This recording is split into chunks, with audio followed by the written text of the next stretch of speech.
Hello students, welcome to SST College of Arts and Commerce, Ulhasnagar.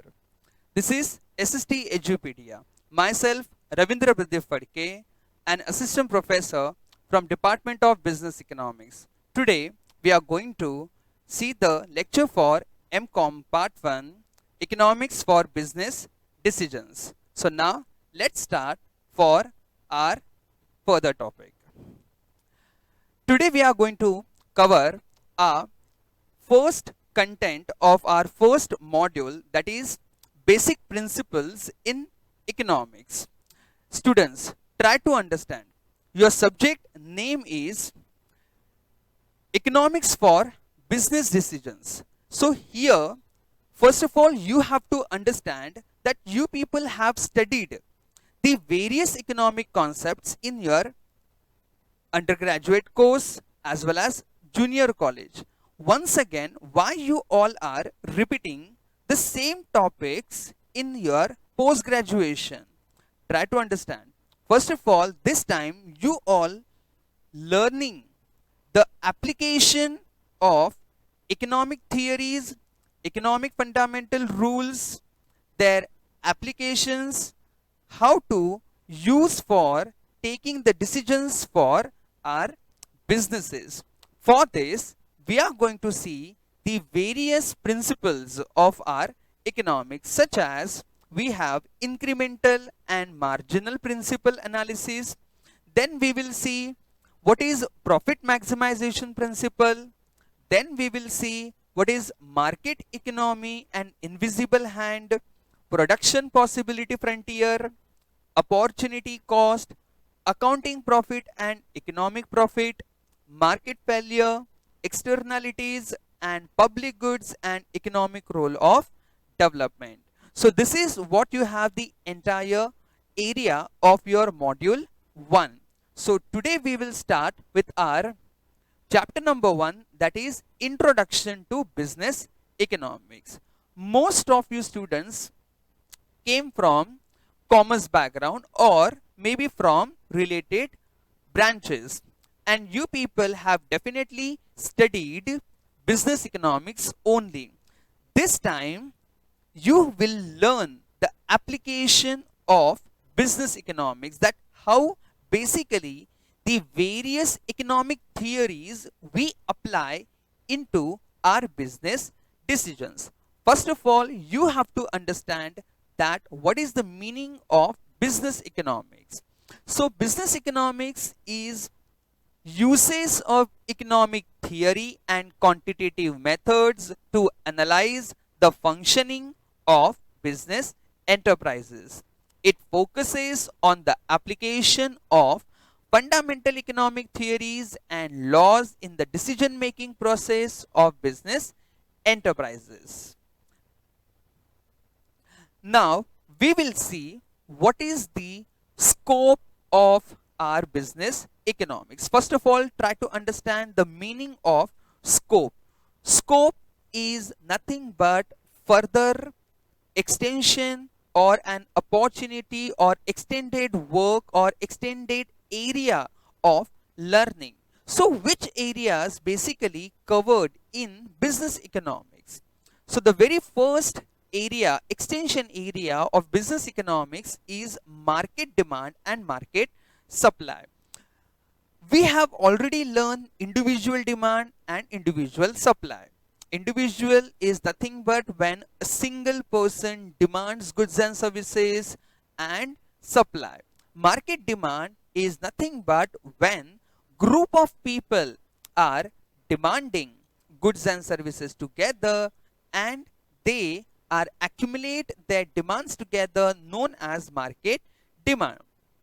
So in the market demand and supply, usually price of a product and sales determine the revenue, because always producers are keen the price of the product and how much he is able to create or generate sales into the market, because ultimately that it will generate revenue for him. Business enterprises survival, success and failure depends upon what price market determines for its product. So ultimately, price is the key factor to make survival, success, and failure of that business enterprises. Production analysis. Now, in the case of production analysis, firm always tries to make optimum use of the resources. First of all, try to understand that what is the meaning of optimum use of the resources. Optimum use is nothing but rational use of resources. Producers should utilize resources whenever it is necessary and wherever it is necessary as per the need or as per the requirement. Producers should know it very well. He or she should not waste resources. We have already studied two fundamental laws of production function, that is law of variable proportion and law of returns to sale, which is known as law of short run production function and law of long run production function. In short run production function, where the factors of production basically fixed in the nature, whereas in the long run production function, one factor is variable and one factor is fixed in the nature. So law of variable proportion is basically our short run production function, and long run production function is none other than law of returns to scale. After production analysis, cost and profit analysis. Business economics uses concept of opportunity cost and implicit cost together.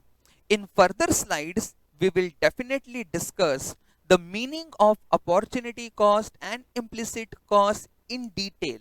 That time I will let you know, I will explain you what is the meaning of an opportunity cost and how implicit cost added up in the cost analysis, as well as to determine economic profit and differentiate it from accounting cost. So various different cost concepts that you people have already studied in various account subjects, but here we are not going to study all those concepts again. Rather, we will see how these concepts get applied into your business decisions.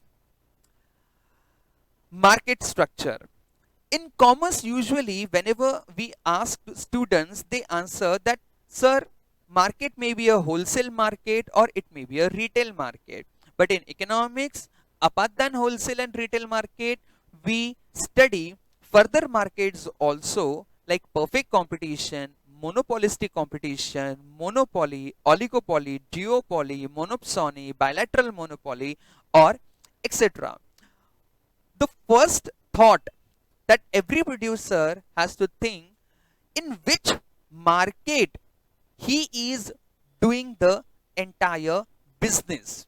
His business strategy works in which market, whether he is doing business in perfect competition or in monopoly or in oligopoly. Accordingly, the features as well as applications will get changed. Accordingly, businessmen will take the decision, because availability of resources also get changed. And I hope you people have studied. Pricing. Whenever it comes, the pricing model in accounts as well as in economics, we study four basic types of pricing. The one is cost plus pricing, multiple product pricing, marginal pricing, and transfer pricing. What is the meaning of cost plus pricing? Cost plus pricing is nothing but whenever a producer uses various applications to add it up the existing model or existing product, by through that the cost of that product get added up, which is known as cost plus pricing. Multiple product pricing.